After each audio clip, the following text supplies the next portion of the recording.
জীবনে একটা সময় আসবে যখন তোমাকে সিদ্ধান্ত নিতে হয় তুমি কি ভয়ে পিছু হটবে নাকি উঠে দাঁড়িয়ে লড়বে। প্রতিটি সাফল্যের গল্প শুরু হয় একটি ছোট্ট পদক্ষেপ দিয়ে, একটি অজানা পথে পা বাড়ানোর সাহস দিয়ে। সহজ হবে না, বাধা আসবে, সন্দেহ জাগবে, ব্যর্থতা ধরা দেবে, কিন্তু মনে রেখো, সত্যিকারের উন্নতি তখনই হয় যখন তুমি নিজের সীমা অতিক্রম করো। তুমি জন্মগ্রহণ করনি শুধু স্বপ্ন দেখার জন্য, বরং সেই স্বপ্ন পূরণ করার জন্য তোমার জন্ম হয়েছে। কষ্ট আসবে, ত্যাগ স্বীকার করতে হবে, কিন্তু এগুলো তোমাকে শক্তিশালী করবে। আজকের লড়াই আগামী দিনের বিজয়ের গল্প লিখবে। তাই থেমে যেও না, ভয়ের কাছে তোমার স্বপ্নগুলোতে হারিয়ে ফেলো না।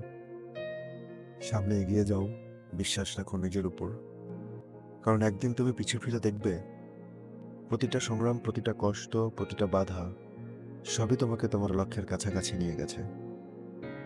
ভবিষ্যৎ তোমার হাতে। এখনই সময় জেগে ওঠার, এগিয়ে যাওয়ার এবং দুনিয়াকে দেখিয়ে দেওয়ার তুমি কে।